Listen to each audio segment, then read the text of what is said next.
që kanë quar këtë vend deri në Gremin dhe kërkojnë që ta sabotojnë edhe këtë lëvizje me mënyrat e tyre dhe format e tyre, ashtu siç kanë përdorur për këto 35 vjet, por ka dhe tjerë që presin si puna e gjahut për ta shkatruar dhe për ta prishur këtë sistem. Dhe këtë revolt do thosha, protest. Prandaj në këto kushte duhet mjaft kujdes, duhet një vigjilencë e madhe, duhet dhe një ashtu siç është bërë një organizim i mrekullueshëm, i shkëlqyer dhe që i kapi të gjithë befasi për sa i përket politikanëve. Kjo mënyrë masive e daljes së shesh me parullat që në burg, Rama në burg dhe Berisha do thotë që ka më klasë. Sigur ju hoqën grada tani, apo? Atëre, nëse do dalim nga kjo temë, dhe do flasim për Berishën, pasaj është problem tjetër, por nuk kjo nuk është e rishikon parullën Ramanburg, Berishanburg. Nuk ndryshon asgjë kjo. Parulla që jehon sot në gjithë Tiranën, po jo vetëm në gjithë Tiranën do thosha, por në gjithë Shqipëri dhe në gjithë Europën perëndimore dhe më lartë do thosha në mata në oqeanit, në Amerikë dhe në Kanada, është Berishanburg, Ramanburg.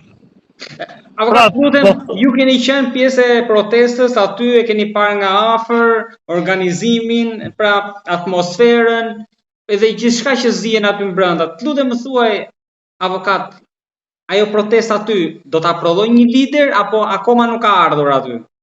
Jo, është shumë shpejt për të ardhur lideri. E para. E dyta, organizimi që mund të bëhet do jetë krejt ndryshe i këtij grupimi politik ose teknik që do drejtoj vendin. Ne mendojmë që drejtuesët të jenë të ardhur nga jashtë, shqiptarë të cilët kanë mbaruar universitetet më prestigjioze, do thosha në Amerikë dhe në Europë. Këta i takojnë që të vinë në Shqipëri dhe të kontribojnë për një ndërtim të ri, sepse prandaj është ngritur dhe parulla e re për një Shqipëri të re.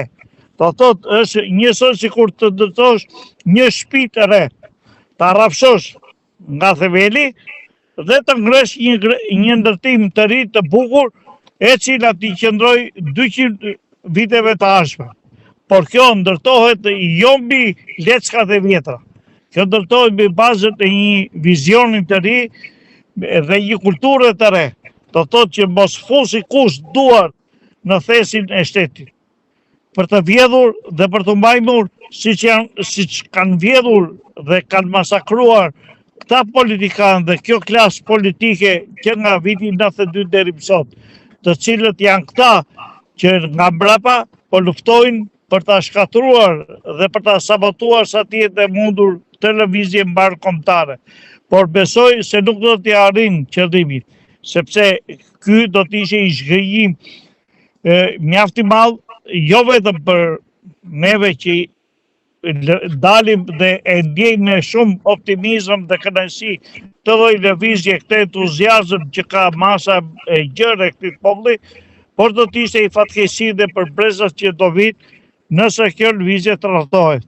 Ka brenda element që po tentohet nga brenda protestës? Ka shumë pak element deri më sot, të cilët kërkojnë që të ndryshojnë drejtimin e kësaj lëvizje ose që të hedhin parullat duke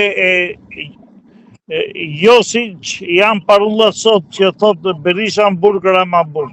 Ata vinë këta të PD-s që janë pjesë e opozitës dhe kërkojnë ta shfrytëzojnë të lëvizje për të ardhur në pushtet.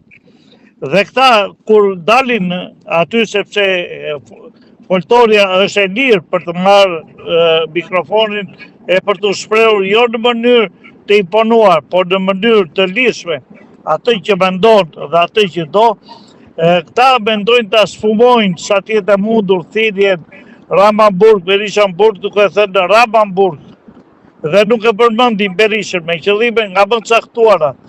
sepse duan ta zbusin dhe ta amortizojnë sa tjetë mundu, sepse duan përsëri si lider një plak i cili i ka dhënë vetëm fatkeqësi këtij vendi, ka vrarë shumë, ka vjedhur shumë, ka grabitur shumë dhe e ka çuar këtë vend shumë mbrapa për veprime dhe për qëllime të tjera, sepse si një komunist i vjetër që ishte, ai nuk donte lullëzimin e Shqipërisë.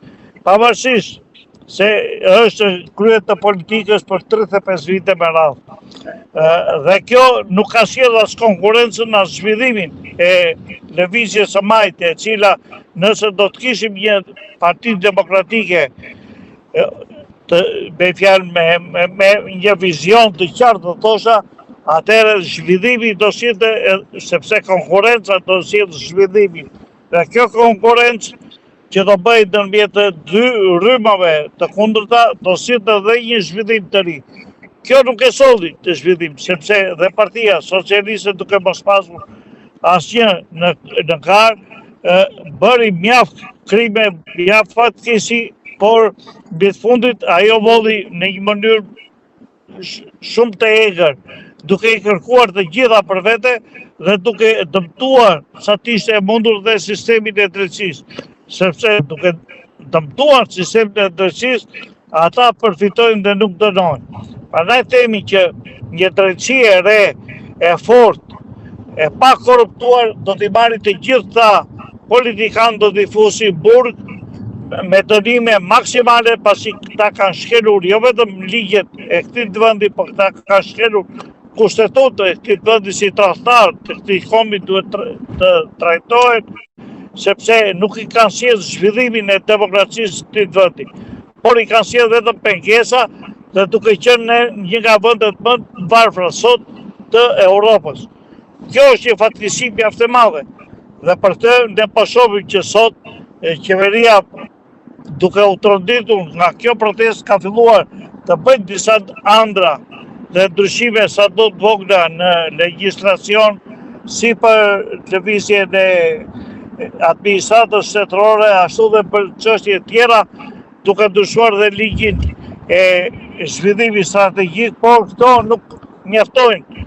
Do tregojnë që protesta po i jep ato produktet e veta sa do të vogla, sepse këta po të rriqen në një pjesë e projekteve të tyre, por nuk është ky qëllimi. Qëllimi është rrëzimi, pastrimi, dënimi dhe zhvillimi një demokracie ashtu siç e meriton ky vend për vuajtjen që ka pasur, duke filluar me një demokraci siç e ka Gjermania, Hollanda, Anglia.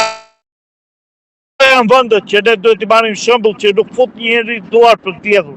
Prandaj kërkojmë një qeveri teknike për të vendosur një bazë ligjore krejt ndryshe nga kjo që është deri më sot. Avokat, unë të falenderoj për bisedën dhe duket sikur ne jemi vetëm në fillim të kësaj edhe të këtij ndryshimi që ju sapo thatë. Akoma s'ka filluar nxemja. Akoma s'ka filluar nxemja dhe duket se nisur dhe nga besimi qytetar i reflektuar edhe për emrin tuaj, mes top emrave më të lakuar dhe të votuar te kjo faqe. Ne do të flasim sërish në të ardhmen për ecurinë, për vazhdimin e saj. Edhe uroj që të jetë kështu, domethënë pa incidente, duket sikur kjo ka qenë edhe një ndërfitore e saj, pra goditja me pambuk, jo me incidente, siç jemi mësuar me protestat deri tani. Të falenderoj shumë, avokat. Faleminderit juve.